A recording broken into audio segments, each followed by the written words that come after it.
예, 여러분 또 뵙겠습니다.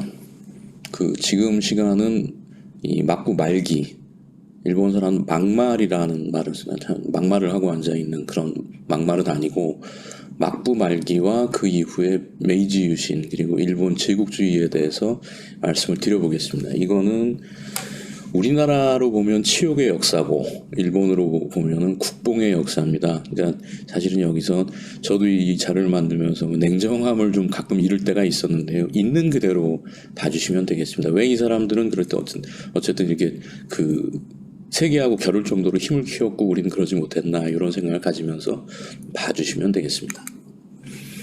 1853년에 에도 앞바다, 동경 앞바다에 쿠로프네라는 배가 등장을 합니다. 이거는 흑선이라는 말이에요. 흑선을 일본어로 하면 쿠로프네라고 하는데 미국의 동력선이 태평양을 넘어서 일본으로 온 겁니다. 그래서 일본 우리 무역을 하자. 우린 너희랑 싸울 생각은 없다.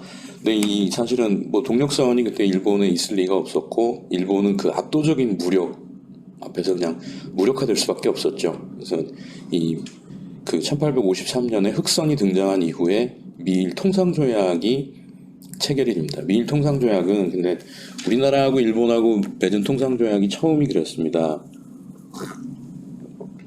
첫째로 관세를 거의 이제 물지를 않고, 두 번째로 일본 내에서 미국 사람이 문제가 있었을 때, 사건이 있었을 때는 일본의 처벌을 받는 게 아니라 미국 사람이 그걸 처벌을 한다. 그러니까 완전히 불평등 조약이었죠.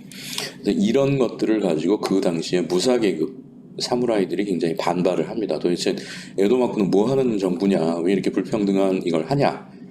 그래서 이제 그때 당시에 뭔가 이 막부를 못 믿겠다. 그래서 이 교토에 있는 천황은 그때 당시만 해도 그전에도 그렇고 유명무실한 거죠. 형식적으로 나라의 대표지만 아무런 권한이 없었던 그 천황을 우리가 모셔야 되겠다. 천황을 모시고 이 오랑캐들을 물리쳐야 된다라고 하는 존왕양이 사상이 등장을 하게 됩니다.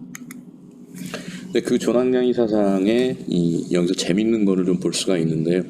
존왕양이 사상의 대표가 되는 그 번이라고 하는 것이 이제 그때 당시 이제 한 번은 한 다이묘의 영지를 말합니다.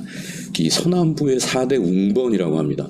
그 웅번들이 하나가 사스마, 지금의 카고시마입니다. 그다음에 조슈, 지금의 야마구치, 그러니까 도사번, 지금의 고치, 그러니까 히젠번, 사가, 요 4개의 번이 이 서남부의 4대 웅번이라고 합니다. 일본 아주 고유명사로 이 사람들을 이 4개 번을 한글로 써 있죠. 사조도히, 그래서 일본어로 사조도비라고 합니다. 이 사람들이 나중에 명치유신의 주역이 됩니다. 그래서 주역이 되는데 이 사람들의 특징을 말씀을 드리면 아까 말씀드렸죠. 도요토미 히데요시 편이었던 영주는 에도에서 제일 먼 곳이 여기입니다. 일본 서남부. 관광들 많이 가시죠. 후쿠오카도 가시고 나가사키도 가시고 카고시마 많이 가시잖아요. 그 번들이 따지고 보면 우리나라한테는 원수인 거죠. 도요토미 히데요시 편이었던 다이묘들이 쫓겨간 곳입니다. 그러니까 도요토미 히데요시 편이었던 얘기는 임진왜란때 제일 많이 조선으로 넘어온 사람들입니다. 그러니까 이 사람들의 특징이 히데요시 편이었다. 그러니까 막부에 반대하는 세력이었고, 두 번째로는 이 사람들이 조선에 넘어가서 조선의 도공들을 무지하게 데리고 옵니다. 그래서 도자기를 유럽에 팔아서 경제력을 보유를 하고 있었고, 또 아까 말씀드린 데지마라고 하는 네덜란드와의 창구가 나가사키에 있습니다. 이 지역에 있었던 거죠. 그래서 서구 문물에 대한 이해도가 굉장히 높았다. 그러니 이 사람들이 우리는 막부가 싫다. 우리는 천황을 모시고 오랑캐 무찌르고 우리나라에 이제 이걸 찾겠다라는 이 존왕양이 운동을 벌이게 되는 것이죠. 이 사람들의 이제 그 정신적인 지주였던 사람이 이제 보시면은 요시다 쇼인이라는 사람이 있습니다. 요시다 쇼인은 조슈의 사상가입니다. 사상가인데 이 사람이 천황을 모셔야 된다. 천황을 모시고 막부를 타도를 해야 된다. 그리고 그 힘을 가지고 정한론, 그러니까 조선을 정벌을 해야 된다라고 합니다. 그래서 이 요시다 쇼인이라는 사람은 뭐 30도 되기 전에 죽었는데 어쨌든 그 사람이 이 명치유신을 일으키는 사람들의 정신적인 지주가 됩니다. 그리고 매일 우리 뭐 총리가 야스쿠니 신사를 참배한다 그런 게 문제가 되죠. 도쿄에 있는 야스쿠니 신사가 이제 어떤 극우 세력들의 본거지라고 할 수가 있는데 이 사람이 요시다 쇼인이라는 사람이 야스쿠니 신사의 1호로 합사가 된 사람들입니다. 그 사람의 제자가 이토 히로부미, 야마가타 아리토모, 데라우치 마사다케 이런 총리가 2명, 20명 장관이 나온 거죠. 그 좁은 동네에서. 근데 되게 그거 한 것은 되게 무서운 얘기죠. 이 조슈라는 게 지금 야마구치 현입니다. 그리고 야마구치 현의 국회의원이 바로 직전 총리였던 아베 신조죠. 그러니까 아베 신조라는 사람은 어려서부터 이 정한론, 이 뿌리 속에서 자랐던 사람입니다. 그래서 아베 그 전 총리가 가장 존경하는 인물이라고 아주 공공연하게 얘기하는 사람이 이 요시다 쇼인이라는 사람입니다. 그리고 이때 이 명치유신 조난양이의 아주 이론적인 배경을 제공을 한 사람이 되겠습니다. 자, 그래서 이 얘기는 간단하게 말씀을 드릴게요. 그러니까 그래서 그때 사스마 그리고 조슈 이런 나라들이 얼마나 그 번으로는 힘이 셌냐 하면은 사스마란 나라가 영국하고 전쟁을 합니다. 일개 번이 그 당시에 세계를 주름잡던 영국 대영 제국하고 전쟁을 하고 조슈라는 번은 서구 연합군하고 전쟁을 합니다. 당연히 결과는 어떻게 됐을까요? 당연히 깨졌겠죠. 말도 안 되게 졌죠. 근데 그때 전투를 해본 사람이 어떤 얘기를 했냐면 그 영국 제독이 그때 당시에 사스마가 갖고 있는 무력은 독일의 무력만큼의 그걸 갖고 있었다. 어마어마한 뒤지고 보니까 땅이 아니라 무기가 어마어마했다는 거죠. 근데 자관 그러고 나서 이 사스마와 조슈는 양의를 하면 안 되겠다. 이 오랑캐를 그거 할 게 아니구나. 개국을 해야 되겠다라는 결론에 도달합니다. 근데 이 사스마하고 조슈는 그 전부터 가까이 있는 분들은 그렇죠. 이 원래 가까이 있는 사람들이 사이가 안 좋은 경우가 많습니다. 서로 원수지간이었죠. 그래서 누군가는 중재를 할 사람이 필요했다는 것입니다. 근데 그거를 중재를 했던 사람이 여기 이 뒤에 있다도 말씀드리겠지만 사카모토 료마라는 사람입니다. 그래서 이 1866년에 사스마하고 조슈, 카고시마하고 야마구치의 비밀 동맹이 결성이 됩니다. 근데 이건 뭐냐면은 사스마는 식량이 부족했고 조슈는 무기가 부족했습니다. 근데 조슈는 그때 이 막부하고 전쟁을 했기 때문에 막부의 엄중한 감시를 받고 있어서 무기를 사들인다는 거는 상상도 못하는 거였죠. 근데 그거를 사스마의 무기를 료마라는 료마는 아까 본 것처럼 도사현의 사람입니다. 도사번의 사람입니다. 료마가 밀수를 해서 조슈에 갖다 주고 그 대가로 사스마가 부족했던 식량을 조슈에서 갖다가 역시 밀수를 해서 갖다 줍니다. 그러니까 막부가 모르는 사이에 사스마는 식량이 풍부해졌고 조슈는 무기가 풍부해졌죠. 1866년에 막부하고 조슈하고 싸웁니다. 그러니까 이 얘기는 뭐냐면은 중앙정부하고 지방정부가 싸우는 건데 이게 웃기는 게 조슈가 이겨버립니다. 거기서. 그래서 막부가 완전히 개망신 된 거죠. 그럼 이렇게 되면 중앙정부 말을 누가 듣겠습니까? 이제 완전히 허수아비 정권으로 전락을 해버린 거죠. 그러면서 이 1867년에 아까 보시면 1866년에 막부하고 조슈 전쟁이 있었다 그랬죠. 67년에 막부 사람들이 그 얘기를 합니다. 야, 이대로 가면 우리 어차피 죽는다. 통치권을 차라리 자진해서 반납을 하자. 자진해서 반납을 하고 우리가 이 천황을 중심으로 한 정부를 만든다고 하면 막부 사람은 우리 나라를 다스려 본 사람은 막부 사람들밖에 없다. 그러면 그 안에서도 우리는 굉장히 지배 세력이 돼서 살아남을 수가 있다라고 하는 정치적인 그 결단을 합니다. 그게 이제 대정봉환이라고 하는데 막부가 통치권을 천황에게 반환을 합니다. 근데 그거는 사스마나 조슈나 이 사람들이 원하는 게 아니죠. 이 사람들이 원하는 거는 막부를 멸망시켜버리는 거였습니다. 그래서 1868년에 왕정복고다. 막부 그런 거 필요 없다. 우리는 유신을 할 거야. 명치 천황을 모시고 유신을 할 거야. 그래서 이 메이지 덴노를 모시고 왕정복고의 대호령. 우리는 왕정복고다. 그러니까 이 막부 정부가 아니라 왕국을 만드는 거죠. 그런 거를 이제 정치적인 격변을 이제 시작을 하게 됩니다.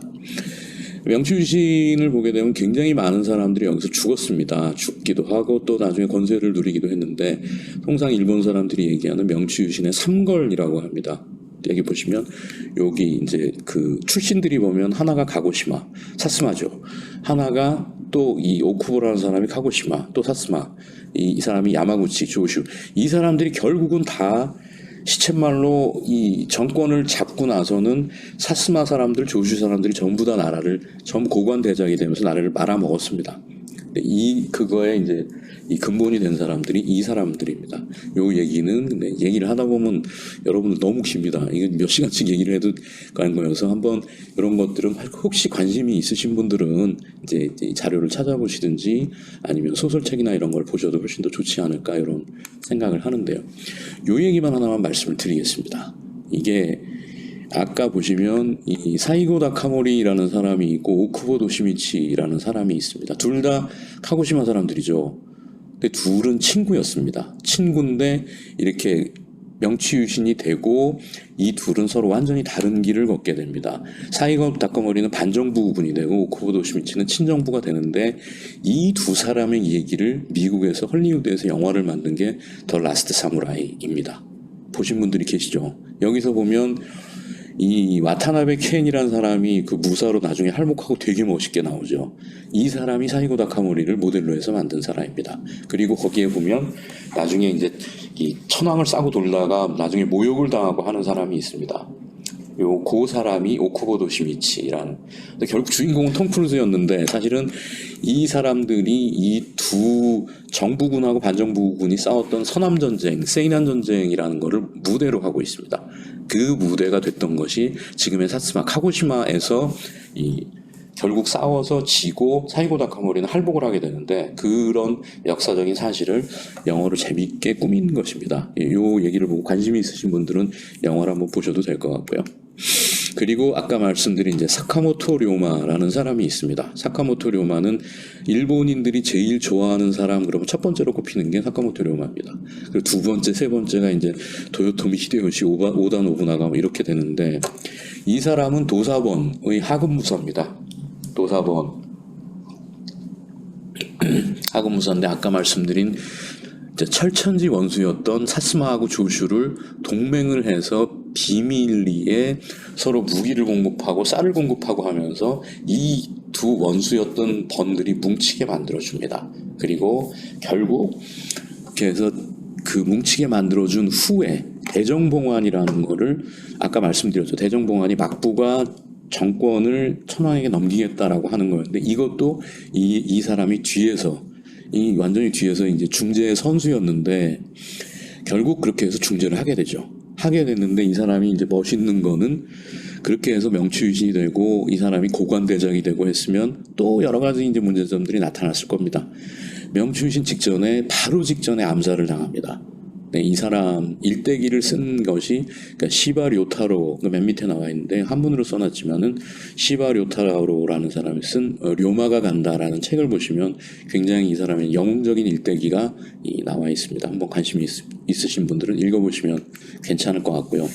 명치유신입니다. 이제 명치유신이 시작이 68년부터 되는데 이게 이제 사실은 일본 사람들이 전부 머리 감고 서양식 옷을 입고 이게 이 오른쪽에 있는 사람이 메이지 천황, 이 사람들이 강요회의를 하고 있는 겁니다. 좀 뭐 어설프긴 한데 어쨌든 이제 근대 국가로 개혁이 이제 시작이 되는 시점이 되는 것이죠. 그러니까 명치유신은 근대 국가로 개혁이라고 합니다. 근데 근대 국가로 한다는 것은 무슨 얘기냐면 막부의 권한을 도쿠가와 이에야스가 열었던 막부의 권한을 천황에게 넘긴다. 그리고 영지, 번이라고 아까 말씀드렸죠. 번이라는 거는 다이묘들이 다스리고 있는 공간입니다. 그 다이묘가 아까 뭐를 가진다고 말씀을 드렸죠? 징세권을 가진다고 말씀을 드렸습니다. 그 영지를 천황에게 다 넘깁니다. 넘겨서 그 대신에 관료는 그 영주들은 중앙집권화된 관료가 되는 것이죠. 그래서 그 명치유신이 시작되고 판적공환, 그러니까 파는 토지, 적은 농민, 호적을 얘기를 합니다. 이 판과 적을 그 천황에게 바친다. 그럼 천황은 그걸 받아가지고 번을 폐지를 하고 행정구역을 설치를 합니다. 지금도 현이 있죠. 지금도 그 일본은 다 그 도도부 현이라고 해서 뭐 가고시마 현, 야마구치 현, 이 현으로 나눠져 있죠. 그게 이제 번을 폐지하고 폐번, 현을 설치한다라고 해서 이제 근대적인 중앙 집권 국가의 길을 걷기 시작을 합니다. 그리고 일본 같은 경우에 또 우리나라랑 똑같습니다. 우리나라 신분제도가 이제 산업공상이라고 하죠. 그 밑에 천민도 있습니다. 근데 우리나라에 사는 선비를 얘기를 하고 일본에 사는 무사를 얘기를 합니다. 근데 그 사람들이 이제 그 다 평등하게 만들었다고 하면서 사민 평등이라고 하는데 사실은 별로 그렇지 않습니다. 이게 사민이 평등하다고 해놓고 무사들은 그 귀족 계급으로 가버리고 나머지 농공상 천민은 그래 너희 평등한 사람들이야 이름도 줄게 그러면서 이 얘기는 뭐냐면 그러니까 나라에다가 세금을 바쳐라는 거죠. 그렇게 해서 신분제를 어쨌든 형식적으로 폐지를 합니다. 그리고 그 다음에 이제 그 문명개화라고 하죠. 여기 저 왼쪽에 나와 있는 유키치라는 사람이 후쿠사와 유키치라는 사람이 일본 지폐에 나와 있는 1000엔짜리인가요? 나와 있는 사람입니다. 그래서 이 타라 입구를 주장을 하죠. 아시아를 벗어나서 구라파로 유럽으로 들어가야 된다라는 것을 주장을 하고 일본 사회는 급격하게 변화를 하기 시작합니다. 그래서 선로마차도 다니고 학교도 근대화된 건물 그리고 그 가운데 밑에 그림은 매일같이 무도회를 여는 근대식 건물이 이제 세워지게 되고 긴자거리가 이렇게 마차와 이런 것들이 다니는 근대식 거리로 탈바꿈을 하게 됩니다. 여기서 이제 재밌는 거는 이런 것들 아시는 분들도 많이 계실 겁니다. 그러니까 일본은 그 전에부터 한 700년, 800년 이때부터 우리나라는 불교 국가다. 그러니까 육식을 안 먹을 거야. 단백질은 해산물을 통해서 이제 그걸 할 거야. 그런 선언을 하게 되죠. 근데 근대 국가가 되면서는 이 서양 사람들 보니까 고기도 잘 먹고 그래서 그런지 일본 사람들보다 키도 크고 힘도 세고 그런 것 같더라. 그래서 우리도 고기를 좀 먹어야 되겠다. 근데 고기를 1300년 동안 안 먹던 사람들이 고기를 금방 먹을 수가 없죠. 그러니까 고기를 해서 어떻게든지 조리를 합니다. 그래서 이런 돈가스, 규나베, 여러분 스키야키 이런 것들 좋아하시죠? 그러니까 냄비 요리 그리고 카레 라이스 이런 고기를 이용한 여러 가지 응용 요리들이 이 명치 유신 때 만들어지게 됩니다. 이게 이제 또 다른 음식 혁명이 되고 그게 굉장히 웃기는 거는 일제를 통해서 우리나라에 이제 그 일제 시대 때 들어오게 되는 거죠. 그리고 지금도 이 돈가스나 냄비 요리, 카레 라이스는 지금도 우리나라 사람들이 역시 좋아하는 그러니까 고기 요리가 되는 것입니다. 자, 그리고 두 번째 얘기입니다. 이거는 아까 나와 있는 그 세이난 전쟁 같은 얘기인데요. 지배층이 분열을 하게 됩니다. 유신의 지배층, 메이지 유신의 지배층은 아까 말씀드렸죠. 사초도비라고 했습니다. 거기 하급무사들입니다. 하급무사들이 일단 정권을 잡았는데 어떻게 해야 될지를 모르겠는 거죠. 그래서 우리 한번 그 발전돼 있는 서구 문물을 접해보자라고 해서 이 사절단을 만들어서 서양을 나갑니다. 이게 거의 한 2년 가까이 나가 있었다고 하죠. 근데 일부는 서양을 나가고 나라에서 그 일본을 또 비워놓으면 안 되니까 일부는 또 국내에서 남아서 나라를 다스립니다. 여기서 보시면 이제 아까 얘기한 그 라스트 사무라이의 주인공들이 나옵니다. 오쿠보도 시미치라는 사람은 사절단의 이러한 일명으로 그 외국을 갑니다. 이 사이고 다카모리라는 사람은 국내파 이렇게 해서 일본에 남아 있는 거죠. 그러면서 이 사이고 다카모리는 뼈끝까지 그 사무라이였던 사람입니다. 그래서 우리 이 한국을 치자. 이 옛날에 도요토미 히데요시하고 똑같은 얘기를 하는 겁니다. 우리가 이제 이렇게 해서 통일된 국가를 만들었다. 한국을 쳐서 우리의 힘을 과시를 하자. 근데 그게 이제 이 사절단을 이끌고 돌아온 사람들이 아직은 한국을 칠 때가 아니다. 정한을 할 때가 아니다. 그래서 이 메이지 천황이 그래. 한국을 조선을 치는 것은 지금 안 되겠어라고 그걸 거부를 하고 그 후에 사이고 다카모리라는 사람이 거병을 합니다. 그게 바로 라스트 사무라이의 무대인 거죠. 근데 라스트 사무라이 그 영화에는 이런 얘기는 한마디도 안 나오죠. 근데 사실은 그런 정치적인 갈등들이 있었던 것이고, 어쨌든 그러고 나서 일본은 어쨌든 그 전쟁으로 조선을 점령하는 것이 아니라 이제 겉으로는 평화적인 방법이지만 야금야금 먹고 들어가는 그 전략을 취하기 시작합니다. 그래서 그때 강화도 조약이 체결이 되죠. 그리고 그 다음에 이제 이 청일전쟁하고 러일전쟁입니다. 청일전쟁이 1894년, 러일전쟁이 1904년에 일어납니다. 근데 여기 이거를 공부를 하다 보면 굉장히 짜증이 나는 게 특히 청일전쟁 같은 경우는 그 주 무대가 조선 땅입니다. 청나라하고 일본이 싸우는데 우리나라 땅에서 싸우는 거죠. 러일전쟁도 러시아하고 일본이 싸우는데 우리나라에서 싸웁니다.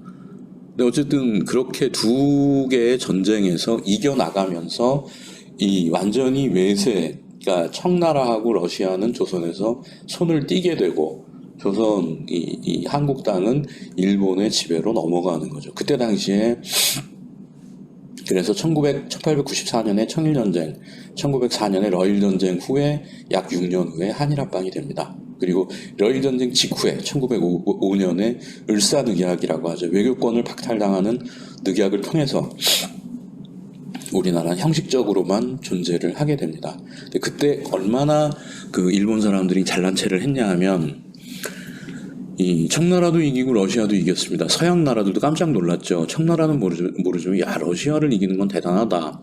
근데 일본 사람들이 했던 얘기가 우리에게 결점이 있다면 그것은 우리가 황색 피부를 가졌다는 것이다. 잘난 체가 이제 말도 못하는 거죠. 여기 또 하나 재밌는 사실을 가르쳐드리겠습니다. 우리 지금도 배탈 나면 정로환이라는 약을 먹습니다. 근데 러일 전쟁의 숨은 주역이 정로환이라는 걸 아시는 분들은 그렇게 많지 않습니다. 러일 전쟁은 우리나라에서도 싸웠지만 러시아 땅에서도 싸웠거든요. 일본군이 추운 러시아로 가면서 엄청나게 이제 물을 갈아먹고 하면서 이제 배탈설사로 고생을 했다고 합니다. 근데 그때 이제 일본에서 약이 나왔죠. 그 왼쪽을 보시면 정로환, 이 정복할 정자입니다. 러시아를 정복하는 알약이라는 뜻이죠. 근데 그게 전쟁에서 끝나고 의외로 이 약이 효과가 있어서 정복할 정자는 좀 그 말을 쓰는 건 그렇고 바를 정자를 쓰자. 그래서 정로환이라고 하고 그건 지금도 우리나라 사람들도 먹고 있죠.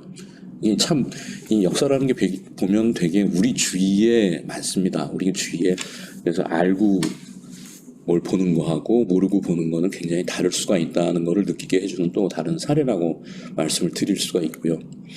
그 다음에 여기서 이제 시부사와 H라는 사람이 나옵니다. 시부사와 H는 지금의 그 경제 대국 일본을 만든 아주 기틀을 다진 사람이라고 하죠. 그래서 이 사람은 처음부터 이제 군인이나 이 길을 걷지를 않고 관료의 길을 걷다가 그 기업가의 길을 걷습니다. 그래서 이 사람이 생전에 설립한 회사가 500개가 넘었다고 하죠. 그리고 조선을 침략하는데도 앞장섰다고 합니다. 이 사람 굉장히 유명한 저서가 노노와 주판이라고 하는 건데 이 얘기는 한마디만 말씀드리면 그겁니다. 돈은 정당하게 벌면 아주 귀한 거다. 공자님도 돈을 벌라고 했다. 여러분들도 돈을 벌어라. 정당한 방식으로 벌어라. 이런 도덕 이런 거를 굉장히 중요하게 생각하는 사람인데 어쨌든 지금도 일본에서는 일본 경영의 자본주의의 아버지라고 칭송을 받고 있는 그런 사람입니다. 그리고 그 이후에 한일합방이 됐습니다. 그러면은 이제 보면 그렇죠. 그리고 이 명치천왕이 죽고 다이쇼 천왕이라는 분이 이제 천왕이 되면서 막 이제 경제가 발전을 했죠. 전쟁에도 이기고 배상금도 받고 조선도 합병을 하고 그랬으니까 굉장히 어떤 일본 경제가 발전을 합니다. 더더군다나 1차 세계대전이 있었는데 그때 당시에 일본은 승전국 편에 섰습니다. 영국하고 미국 편에 서서 군대를 보내지도 않으면서 굉장히 그때 중국 침략에 앞장을 섰죠. 그래서 경제는 엄청나게 발전을 하고 근데 예나 지금이나 경제가 발전을 하면 국민들은 민주화를 요구를 합니다. 그러니까 지금도 중국 국민들이 민주화를 요구를 하고 우리나라 같은 경우도 경제가 발전을 한 후에 이 87년 민주화 투쟁 이런저런 것들을 거쳐서 지금 민주화된 우리나라가 있듯이 일본 내부에서도 그냥 광범위하게 헌법을 지키자. 그리고 사회주의 운동이 이제 일어나게 됩니다. 그래서 보통 선거법이라는 법도 제정이 되고 이때 당시는 그래서 일본에도 군국주의나 이런 것들이 아니라 굉장히 나름대로 이 부드러운 사회 분위기가 이제 일본을 지배하던 시기였다고 하죠. 근데 이제 이런 것들이 어느 한순간에 깨져버립니다. 미국이 1929년에 대공황을 맞으면서 전 세계적으로 이제 경제가 대폭락의 경우를 겪게 됩니다. 근데 그렇게 되면은 항상 나타나는 게 그렇습니다. 지금도 우리나라 세계적으로 코로나가 대두가 되면 코로나라는 경기 침체는 독재가 발생할 수 있는 그런 가능성을 키워줍니다. 그러니까 지금도 미국하고 중국하고 굉장히 전쟁을 하고 있죠. 경제 전쟁을 하고 있는데 미국이 대공황을 일으키게 되면서 굉장히 어려움을 겪게 되는 나라들이 독일, 이태리, 일본입니다. 이 나라는 왜 어려움을 겪을까요? 이 세 나라가 대표적으로 후발 민족주의 국가들입니다. 후발 제국주의 국가들이죠. 이 얘기는 무슨 말씀이냐면 선발 제국주의 국가들, 영국이나 프랑스나 이런 나라들, 미국이나 이런 나라들은 원래 식민지들이 있습니다.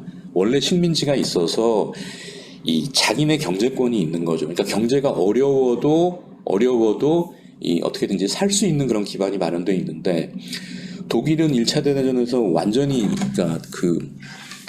참패를 당했고 식민지 다 뺏겼죠. 경제 공황이 오니까 살 수가 없는 거죠. 이태리도 식민지 다 뺏겼죠. 이태리는 원래 식민지도 별로 없었습니다. 일본도 미국이나 영국이나 프랑스에 비해서는 후진국이었죠. 그러니까 이 나라들이 경제적으로 도저히 이제 버티기가 힘들게 되니까 그러면 할 수 없다. 전쟁을 해서 우리 영토를 넓혀야 된다라고 하는 극우 세력들, 그러니까 나치즘, 파시즘, 군국주의 이런 세력들이 이제 새삼스럽게 판을 치게 되는 것입니다. 이 사진에 나와 있는 사람들이 다 아시는 사람들이죠. 이태리의 무솔리니 맨 왼쪽, 가운데 독일의 히틀러, 맨 오른쪽이 일본의 쇼와 천황입니다. 이 전범들인 거죠. 그래서 일본은 이제 중국하고 전쟁을 일으키고 그 다음에 미국하고 전쟁을 일으킵니다. 패망의 길이 이제 시작이 되는 거죠.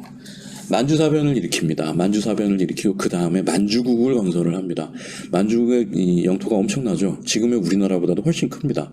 이 나라를 형식적으로 참 그냥 이 나라가 우리 거야라고 하기가 창피하니까 만주국이라는 나라를 만들어서 이 뒤에서 조종을 하는 후견인 나라로 만들어 버리는 것이죠. 이게 대표적으로 만주는 이 오족 협화다. 조선, 만주, 중국, 몽고, 일본 다 잘 사는 나라야. 근데 그렇지만 일본이 지배하는 나라야. 이런 얘기죠. 그 다음에 중일전쟁을 일으킵니다. 중일전쟁을 일으키는데 여기서 이제 오른쪽 그림을 보면 이때 일어난 사건이 난징 대학살. 여기 그때 신문기사입니다. 한분 아시는 분들 보시면 장교 2명이 있죠. 한 사람이 106명의 목을 뱄다. 한 사람이 105명의 목을 뱄다. 이게 나라가 제정신 나라가 아니죠. 세상에 이런 거를 신문에 내보내고 이걸 영웅시하는 나라입니다. 그리고 마지막으로 1941년에 진주만 공습을 통해서 태평양 전쟁을 일으키고 45년에 원자폭탄 투하로 일본의 이제 군국주의는 끝나버리는 거죠. 다음에 간단하게 말씀드릴게요. 이 부분은 대부분 알고 있는 내용인데 현대 일본에 대한 얘기입니다. 이 일본이 전쟁에 지고 메가더가 일본에 진주를 합니다. 메가더는 머리끝까지 미국 제일주의자죠. 이 사람 일명 일본 사람들은 푸른 눈의 쇼군이라고 불렀습니다. 우리를 지배한 사람이다. 이 사진이 굉장히 일본 사람들한테 아주 충격을 많이 줬다고 하죠. 쇼와 천황입니다. 쇼와 천황은 조그만 사람이 차례자세로 있고 메가더는 키 큰 잘생긴 미국인이 뒷짐을 딱 쥐고 있죠. 이 원래 메가더가 만들고자 했던 것은 농업국가 일본을 만들겠다. 그리고 민주주의 국가 일본을 만들겠다. 천황도 신이 아니라 일본이 인간이다라는 선언을 그래서 하게 됩니다. 근데 여기서 또 하나의 비극이 그러고 나서 5년 만에 한국전쟁이 일어납니다. 그러니까 일본이 한국에 가까운 어떤 병참기지로서 다시 조명을 받게 되는 계기가 되는 거죠. 한국전쟁을 계기로 일본은 재무장을 하고 미군의 막대한 원조 물자가 일본으로 들어가게 됩니다. 그리고 두 번째로 이 샌프란시스코 강화조약입니다. 1951년에 맺어졌거든요.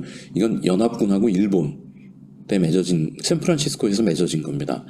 군정 시대가 종말을 하고 일본의 국권이 회복되는 것. 그전에는 미군이 통치하는 시기였죠.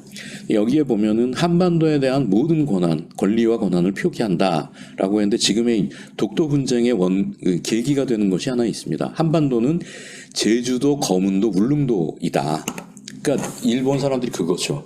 울릉도만 얘기했지 독도는 쓰지 않지 않았냐. 독도는 일본 땅이다. 그렇게 따지면은 우리나라의 제주도, 거문도, 울릉도 말고 다른 섬은 다 일본 땅이어야 되죠. 그러니까 이게 이제 여기서 어떤 조약의 실수가 굉장히 그 후에 국제 갈등을 낳는 그런 계기가 됐다고 보는 것이죠. 그리고 이제 일본이 본격적으로 미국 원조를 받아서 50년대, 80년대 경제성장을 하게 됩니다. 1955년부터 1973년에 연평균 10% 경제성장을 이루고 도쿄올림픽이 1964년 그리고 그 해에 세계 최초의 고속열차 신칸센이 개통이 됩니다. 아마 일본 여행 가셨던 분들 타보신 분들 되게 많으실 텐데요. 개통이 되고 1988년에는 세계 GNP의 15%, 14%를 차지하는 일본 다음에 미국 다음에 경제 대국이 되는 거죠. 그래서 이때 에즈라 보겔이라는 사람이 재팬에스 넘버원이라는 일본계 최고다, 일본이 최고다라는 그러니까 이 칭찬을 하는 책을 쓰는 그런 시기이기도 합니다. 근데 이제 미국이 예나 지나 자기 말고 잘 되는 나라를 보질 않죠.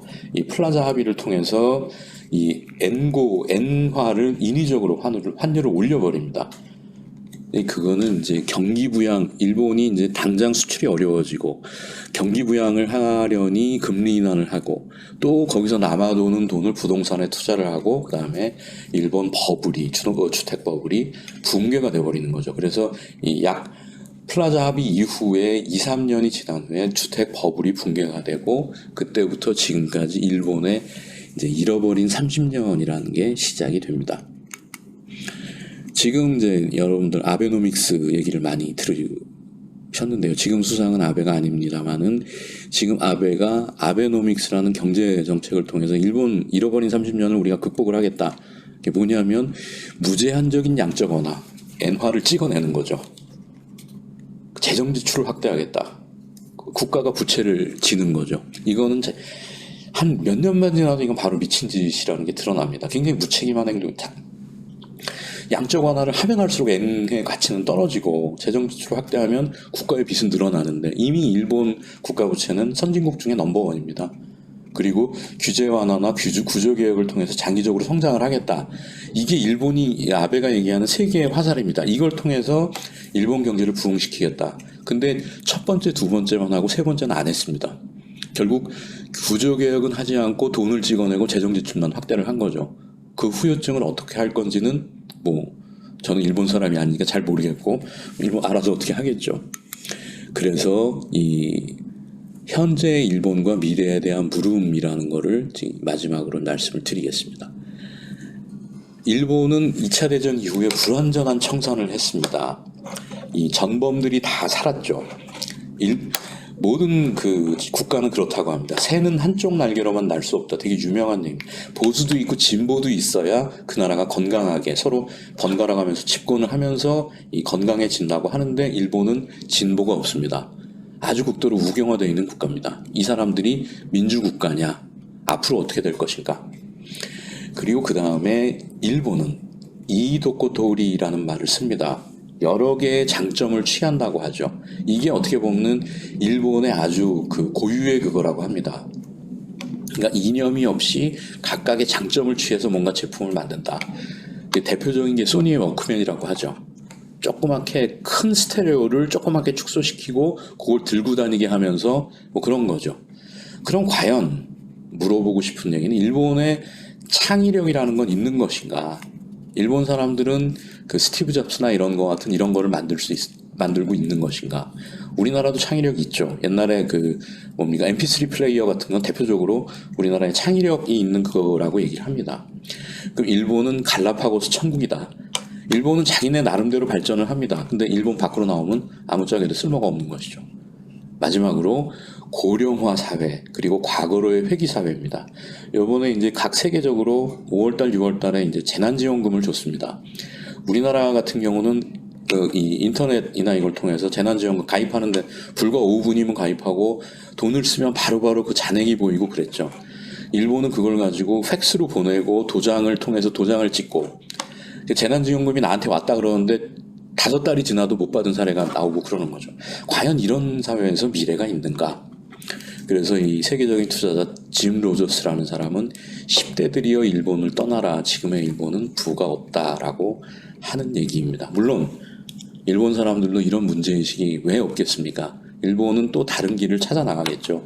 근데 우리나라는 그 사이에 정말로 일본을 또 추월하고 더 잘 사는 나라로 만들어 나갈 수 있도록 지금 코로나나 이런 것들이 비록 굉장히 어렵습니다만은 이런 거를 극복을 해야 되겠다라는 차원에서 이렇게 말씀을 드렸습니다. 여러분 경청해 주셔서 감사합니다. 다음에는 이 대면으로 뵙고 또 말씀을 드릴 수 있었으면 좋겠습니다. 감사합니다.